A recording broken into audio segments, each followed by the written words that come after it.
जिसके यहाँ गुरु जिन्होंने बनाए हैं और जिनको ये मंत्र मिला है वो इस मंत्र का जोर से जाप मत कीजिएगा, मन ही मन इस मंत्र को बोलते रहिएगा। और जिसका ये मंत्र नहीं है आप मेरे पीछे पीछे इस मंत्र का उच्चारण कीजिए। तो नारद जी ने ध्रुव महाराज को मंत्र सिखाया और कहा,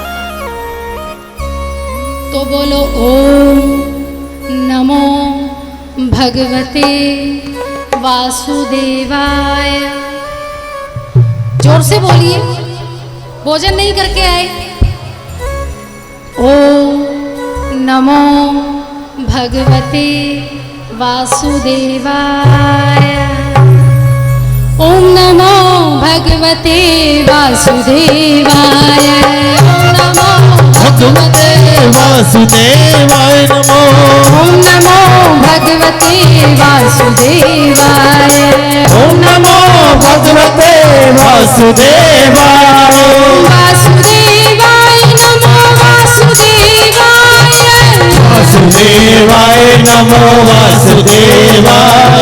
वासुदेवाय नमो वासुदेवाय। वासुदेवाय नमो वासुदेवाय। ओम नमो भगवते वासुदेवाय। ओम नमो भगवते वासुदेवाय। ओम नमो भगवते वासुदेवाय। ओम नमो भगवते वासुदेवाय। वासुदेवाय नमो वासुदेवाय। वासुदेवाय नमो वासुदेवाय। वासुदेवाय नमो वासुदेवाय। वासुदेवाय नमो वासुदेवाय। ओम नमो भगवते वासुदेवाय। ओम नमो भगवते वासुदेवाय। ओम नमो भगवते वासुदेवाय। ओम नमो भगवते वासुदेवाय। ओम नमो भगवते वासुदेवाय। नारद जी कानों में मंत्र फूंकते हो, ध्रुव को कहते हैं कि जाओ उससे तप करो, तपस्या करो, इसी मंत्र का जाप करना। अब ध्रुव जी चल पड़े मधुवन। ये जगह है वृंदावन में, ब्रज में, जहाँ मधु का टीला यानी ध्रुव का टीला है। माँ ध्रुव जी ने जब तप करते हुए अपने प्राणों का त्याग कर दिया था और वहाँ ध्रुव महाराज की हड्डियों से एक पर्वत बना हुआ है जिसको ध्रुव का टीला कहते हैं। तो वहाँ पर ध्रुव महाराज ने तपस्या की और उसी तपस्या से नारद जी फिर भी प्रसन्न नहीं हुए। तो नारद जी ने कहा ये काफ़ी नहीं, तो बोलो और क्या करना पड़ेगा।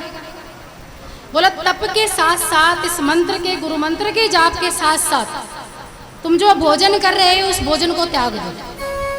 ध्रुव महाराज ने कहा ठीक है, भोजन भी छोड़ देते।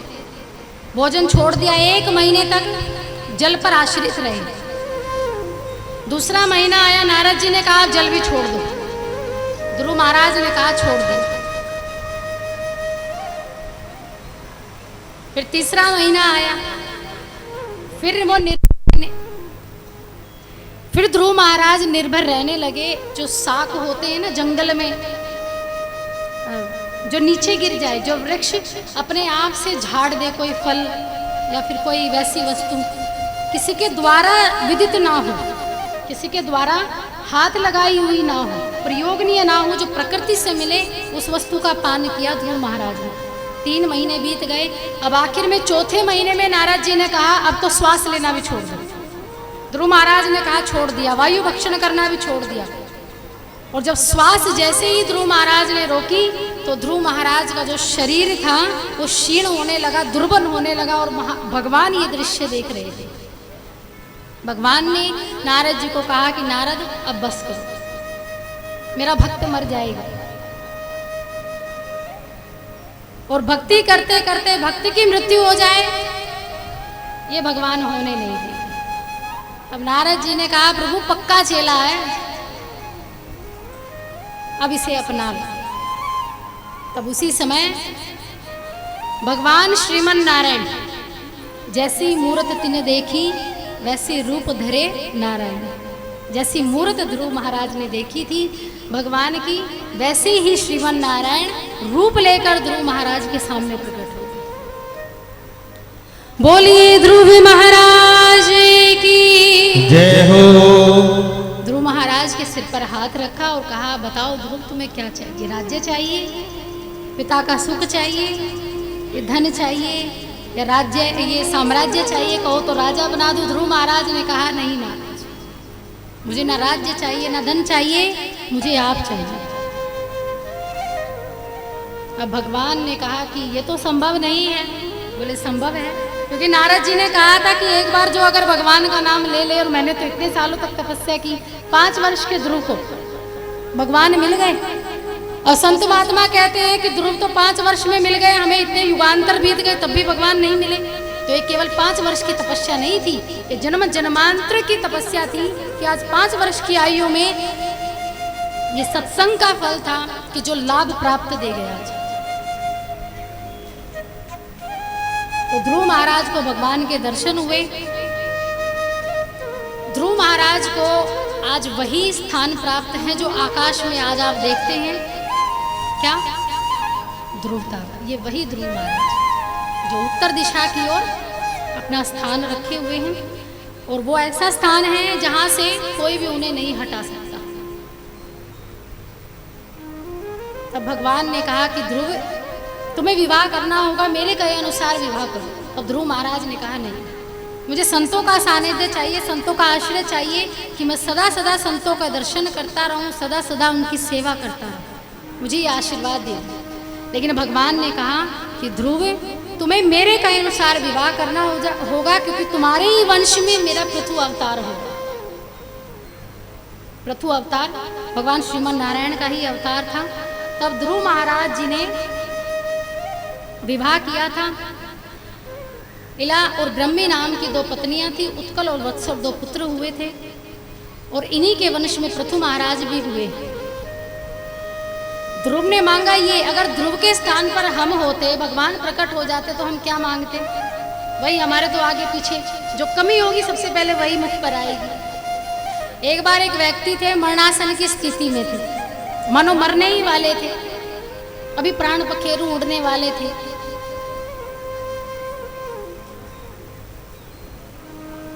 तो वेंटिलेटर पर बेचारे पड़े थे।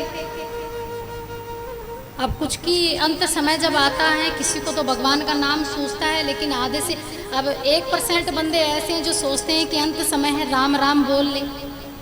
लेकिन 99% ऐसे होते हैं कि अंत समय में कोई बाहर गया हो तो उसको बुला ले, मैं उसको देख लूँ, पोते को देख लूँ, नाती को देख लूँ, उसको देख लूँ। तो वो भी बेचारे पड़े पड़े, कभी ऐसे इशारा करते, कभी ऐसे इशारा करते, कभी वैसे इशारा करते। अब 3 पुत्र थे। अब तीनों ने सोचा, लगता है पिताजी ने कोई बड़ा धन गड़ा के रखा है। अब मरते समय बताना चाह रहे हैं कि कहाँ रखा है। अब बोल नहीं पाए, क्योंकि जब मृत्यु नजदीक आती तो सबसे पहले ये कंठ ही रुदता है, ये बंद हो जाता है। तो हरि नाम जब तक ये आवाज निकल रही है तब तक करते रहो, पता नहीं ये कब बंद हो जाए। अब बार बार इशारे कर रहे थे। अब छोटे ने सोचा कि अब बड़े वाले की तरफ इशारा किया कि भैया हो सकता है धन काफी बड़ा हो, कहीं मटके वटके गड़ा के रखे हों, आप एक बार पिताजी को बुलवा कर देखो। अब दौड़ा दौड़ा गया बड़े वाला डॉक्टर साहब के पास, कहा डॉक्टर साहब एक बार पिताजी को बुलवा दीजिए, एक बार पिताजी को बुलवा दीजिए। अब बोले कैसे मूर्ख हो, कैसे पुत्र हो, कोई तो कहता है कि पिताजी को ठीक कर दो और तुम कहते हो कि एक बार बुलवा दो। बोले महाराज पूरी जिंदगी बोलते ही आए हैं, बस आखिरी बार एक बार बुलवा दो। इसके बाद समुद्र मंथन। अब जैसे ही कहा तो बोले इसके लिए तो खर्चा लगेगा। बोले कितना? पूरे 10,000। जो बाहर से इंजेक्शन आएगा, ऐसा इंजेक्शन लगेगा कि तुम्हारे पिताजी 5 मिनट के लिए बोलेंगे बस। कितने मिनट के लिए? केवल 5 मिनट के लिए। जल्दी जल्दी पूछ लेना क्या पूछना है क्या नहीं पूछना। अब बड़े वाला देखा बीच वाले की तरफ कि 10,000 कौन देगा। अब बीच वाला छोटे वाले की तरफ देखे कि 10,000 कौन देगा। अब छोटे वाला फिर बड़े वाले की तरफ देखे कि भैया हो सकता है धन करोड़ों का हो, 10,000 को क्या रोते हो। अब उसने भी सोचा हो सकता है। अब 10,000 दे दिया डॉक्टर साहब को और कहा कि जल्दी से इंजेक्शन मंगवाओ और एक बार बुलवाओ।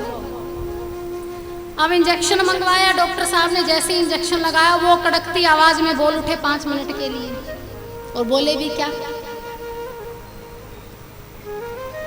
बोले छोटा बेटा कहाँ है।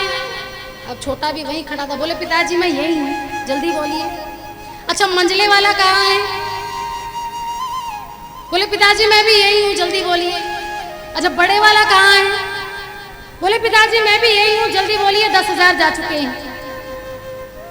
बोले नालायको, जब तीनों यही हो तो दुकान पर कौन बैठा है। अब व्यापारी आदमी को तो व्यापार ही अंत समय में दिखेगा। अब ऐसी जैसी ही कहा तो उनके प्राण पखेरु उड़ गए। गोविंदाय नमो नमः।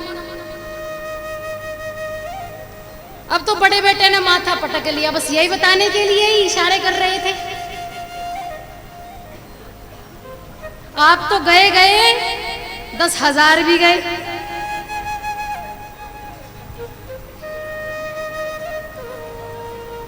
तो देखिए अंत समय में भी चिंता यही होती है कि मेरा मेरा मेरा मेरा, लेकिन ध्रुव महाराज ने ये नहीं माना। धन्य है वो ध्रुव महाराज जो आज भी पूरे आकाश